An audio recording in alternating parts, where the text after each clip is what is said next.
It's a pleasure to be here. I'm going to jog around a lot because I am so cold. But anyway, I just want to talk about my journey, really, and the stuff that we've been doing in the place that I live in over the past 6 years. And just to make the observation, you know, you never know when the moment's going to strike when you think, oh, God, all right, if that's what I've got to do, that's what I've got to do. And 6 years ago, in a place not a zillion miles from here, Todmorden, on the border of West Yorkshire, strange things started to happen. Fruit and veg and herbs started to spring up all over the place.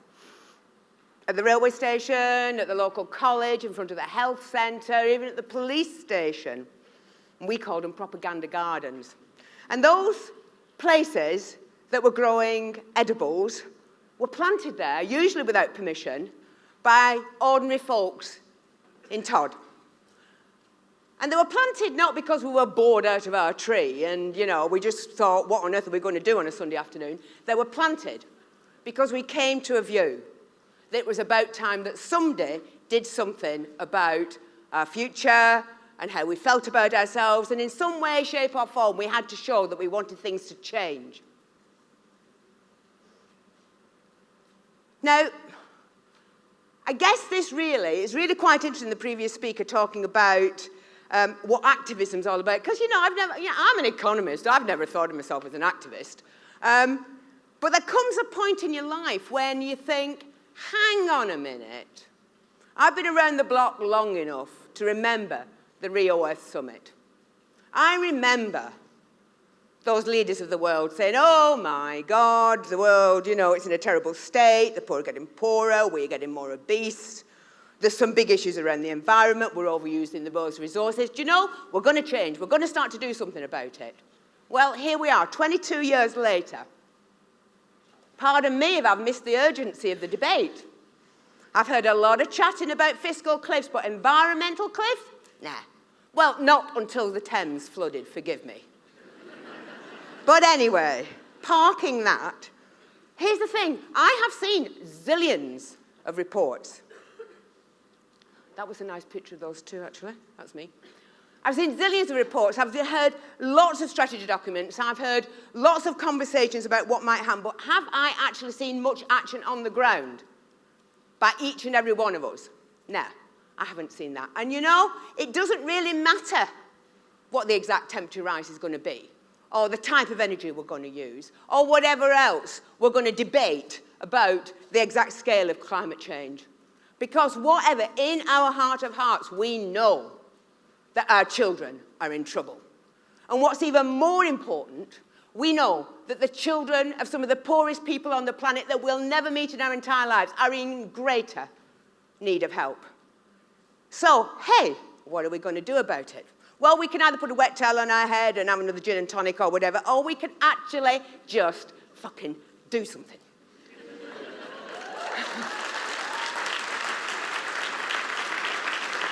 And that's precisely what we did. Enough of reports, enough of strategy documents, enough of rhetoric. Without any of that, we just made up a movement. It was actually on the back of a tissue that I happened to have on a table as I was travelling on a train between London and Manchester. And I just made the whole thing up. I didn't consult anybody, I didn't do a questionnaire. I started with a proposition that said, was it possible that we could find some unifying language, for want of a better way of putting it, that could help each and every one of us start to think about what we might do, how we might live differently, start to see places and spaces around us differently, start to rethink about how we connect with our neighbours, and more importantly than all that, start to believe in ourselves again and believe that we have the power to move mountains if we only have the will to do so. And I thought, now, what would that unifying language look like? And you know, it's a no-brainer. It's food. Because food does it. Across age, income, culture, ability, food unites us all. And it will not be the place that we end, but it is the place that we can start. Because sometimes the scale of the problem ahead of us is so large, and the sophisticates and the politicians tell us all, it's all too complicated for us to actually become engaged ourselves. Well, you know they are wrong. Because we have got to stop being victims. And we have got to stop passing the buck. And we've got to stop saying, oh, well, we would do it if we have a permission. Or we would do it if a cheque dropped through our letterbox. Absolute rubbish. All we need is the passion to build a kinder world and just start to do it. So 6 years ago, and this is a forever project, I'm going to be doing this for as long as I live. This is the most important thing I've done in my entire life. 6 years ago, we came up with a model. It's not very difficult, is it? Community in the heart of learning, in the heart of business. It starts with where we are, our hometown, the place we live, our village, our neighbourhood, our borough, whatever. Where we can get our hands on things, where we can start to feel the soil under our fingertips. And it has a simple proposition. Put local food at the heart of each of those plates. Community. Create edible landscapes where we live. As we walk along the high street, as we go to the doctors, as we take our kids to school, make the landscape in those places edible so that as children start to see the relationship between themselves and their environment. And then learning. Share the skills that we're all going to need if we're going to do more of this type of stuff. Because, you know, I'm a rubbish grower. I'm absolutely hopeless at doing it. But I've learned a heck of a lot in the last 6 years because there's always people out there that know things. That know how to grow, how to cook, how to graft, whatever it might be. And also, it's not just about the informal learning. Be brave enough to take on education. Be brave enough to work out in any which way, shape or form what it would take to put local food at the heart of the curriculum in every subject, in science, in geography, in history, in English, not something you do because you're a failure. Because you know we're going to need that type of skill in the future if we're going to live leaner but kinder lives. And then lastly, we've created edible landscapes. We've just done it without asking permission. We've started to share the skills that we need in order to reconnect with the environment and seasonality. It's a no-brainer that you're going to start thinking about using the pound in your pocket to support people that are like-minded. Small farmers, your local market, instead of just automatically going to the supermarket and spending money on anything that was flown from any other part of the globe. You have huge power in your own hands if you only start to believe it. And collectively, we can be magnificent. So I want to share with you what we've done in the past 6 years, and you know, it's not rocket science, it's not unique, but it is joined up. Because on each and every one of those plates, there is somebody somewhere who knows somebody on the other plate, and conversations start to happen. And that sense of possibility about redefining our own future starts to grow from the ground. And all we are is volunteers that are planting veg. So let's look at the community. These are just some examples. If you want to see more, we've got a website. And can I just say, this is just another example of what you start to do. If you just jump off the wall, people will catch you. You just need to be brave enough to make that first step. We've got a lady, Estelle, who looks after our website and creates these slides for me today and is our tour guide and all manner of things. And this is a 68-year-old lady that was an agoraphobic who never, ever went out of the house, who's got a husband who is ill. And she taught herself web design because she said, you know, I really care about what you're doing and I want to do that. And now she's a leading light and she feels really great about herself and we love her to bits. And that lady that never went out the door is taking tourists from all over the world because we have invented vegetable tourism, but more of that later. So here we have our community, some examples of creating edible landscapes. Take the bottom left-hand one first. That was the first edible landscape we started to create. That was a dog toilet. That was a verge on the side of the road, unloved by the local authority. And I have no ground to criticise the local authority. They are strapped, and they want to say yes, but normally they say no. So now, when you've got that sort of scenario, and you've got that place that people are throwing litter and cans and God knows what, and nobody cares about it, my suggestion is if you want to take it over and make it lovely and offer your gifts to that space, not to ask anybody's permission to do so. Because that would make them feel so rotten, wouldn't it, in having to say no to you. And in actual fact, by meeting them halfway when you've actually done that, they will actually start to do the most amazing things in return. So one day, we got up, we put the gloves on, we went there, we got rid of the dog poo, we got rid of the rubbish, and we planted edibles, cherry trees, herbs, kale, all manner of things.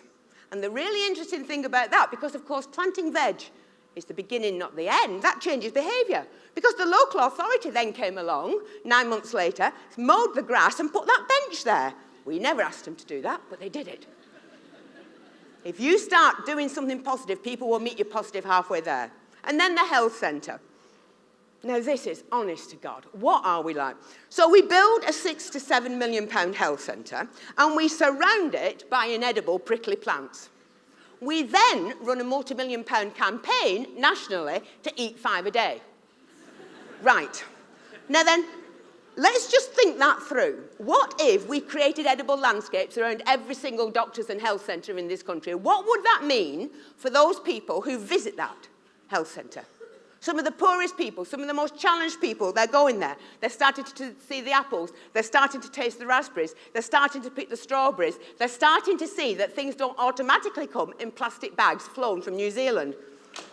Is that not the way that we get the message through about healthy eating, or at least start to help people understand that they are part, they can create part of a better future themselves? Because here's the proposition. And a 6-year-old child who goes to a health centre or a train station or wherever they are in their town, if they are walking past edible landscapes every day of their life, they are going to be a different child in 10 years' time when they're 16. They're going to start thinking differently about the environment around them, around pollinators, around the possibility of feeding ourselves well on less. And you've not had a multi-million-pound campaign, and you've not got a national government policy. All you've done is take over unloved spaces, taken out the inedibles and planted the edibles in there. Now, I have to say, we did ask the doctors on this occasion, because I think they'd have noticed us with balaclavas in the middle of the night. And they said, yes, of course you can. You can create an apothecary garden of herbs, but we won't want to spend any money on it, and we certainly don't want to help you do it. So we said, oh, that's fine. No problem, we'll just get on with it. And then, because we've got a sense of humour, we thought, where else could we make edible? You know, we've got the train station, we've got the college, we've got the roadside. I know, we'll do the police station. So we did go to the police station, and we did say, would you mind if we planted raised beds in front of the police station? And they said, yes, of course you can, as long as it doesn't cost us and we don't have to do it. So we said, no problem. So we won a competition with B&Q, because this does not start with a cheque. This starts with the seed you've got in the bottom drawer, the rotten bit of wood you've got in your backyard, the deal you've done with the demolition site, to put it in the back of your car, to build the first raised bed, or whatever. We got this B&Q wood, and we built the raised beds in front of the police station. And we put sweet corn there. Now, I know that's not native to Todmorden. Even I know that. But hey, it looks big and bold and wonderful. And the really interesting thing about doing it is now police come from all over the country to visit that raised bed. Why? Because on the police's statistics themselves, vandalism in the town with our propaganda gardens, and we've got lots of them all over the town, has plummeted. And community relations with the police have never been better. Why? Because who's not going to smile to see a policeman watering a bit of sweet corn in front of the police station? It kind of takes the tension out of the situation, doesn't it? And the last slide I've got about, you know, how we engage the community, how we build our own landscapes. You can do it any which way. I know a great place to do it in front of the Contact Theatre Company, by the way. Fantastic. And I'm definitely up for doing something if somebody else in the room would like to do it with me. Anyway, then we have the bottom right-hand side. This was the old health centre. We do seem to specialise in health centres in Todmorden and then demolish them. We had the one that Harold Shipman used to work at, and we did take over the front of that because we thought, you know, let's do a bit of life where somebody did a lot of death. But anyway, on the bottom right-hand corner, we have got a site that was surrounded by hoardings. You know, at the start of the recession, in the middle of a market town that's really struggling, that's got unemployment, that's got all the issues about education, what you don't want is this dead space in the middle of town with this dirty brown hoarding. So, because we've been around a few blocks, we did manage to persuade the local authority to take the hoarding down, provided that we started to plant it up with our own edibles, with our own money, and with our own passion.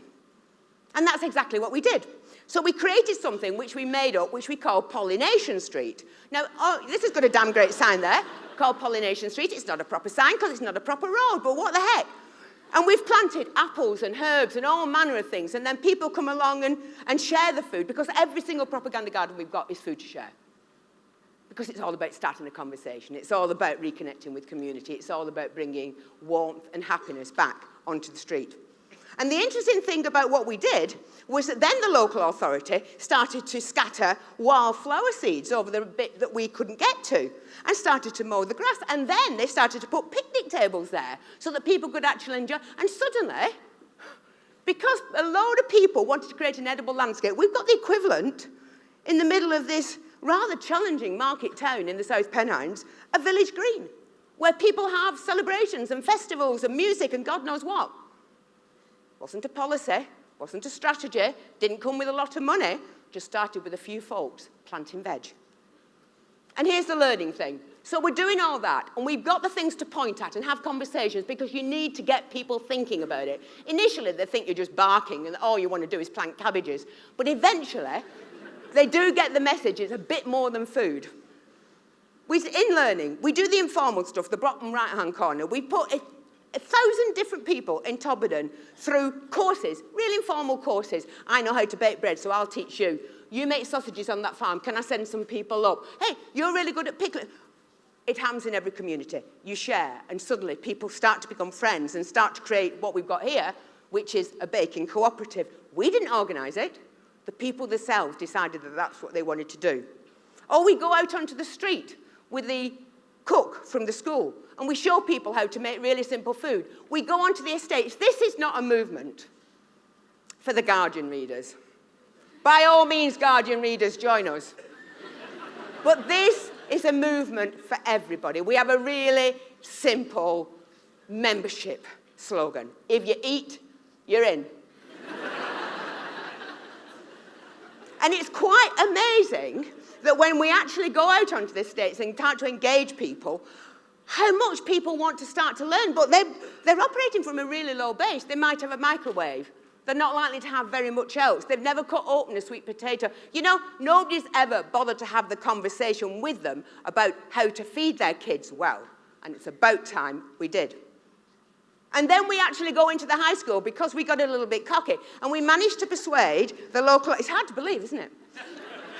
We managed to persuade the local authority some years back, at the beginning, to start to teach a BTEC in agriculture at this school, Todmorden High School. Now, we are not part of a rural community as such. We have never done anything like this in our life. Trying to grow things in my part of the world is challenging, to say the least. But nevertheless, it is possible. And now we have students who never went out with any qualification in their entire life becoming the farmers of the future, potentially. Learning how to get the soil under them, learning how to grow, learning how to graft, coming out with something that gives them pride in order to move on to the possibility of an apprenticeship in one of the social enterprises that we've created. And one of those social enterprises is there on the right. It's called the Incredible Aqua Garden. Now, we won a big heap of money from the lottery to build this enormous building at the back of the high school, completely as volunteers in the community. I mean, if I'd known that it was going to be as nightmarish as it was, I wouldn't have started it. But nevertheless, having poured a lot of concrete down a lot of holes, we have now got the only, in my knowledge, the only centre at a high school run in partnership with the high school, with students on the board, that teaches aquaponics, hydroponics, and standard growing skills.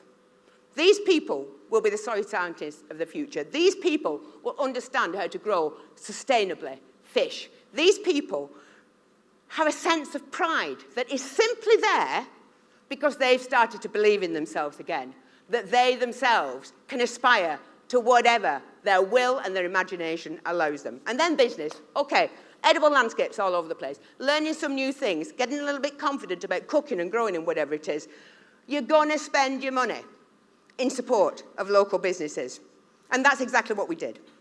We've got on the top right-hand corner, what can we do? We're a load of volunteers, nobody pays us. I know. We did a bit of fundraising. We created a blackboard that said Incredible Edible. We gave it to everybody on the local market who sold local food. They scrolled up and suddenly they see after 3 or 4 years, no suddenly about it, they start to see that their sales start to increase because people do want to support local producers. We've got new market stalls there. In every single one of our cafes and shops in our town, somebody somewhere is interested in selling local food.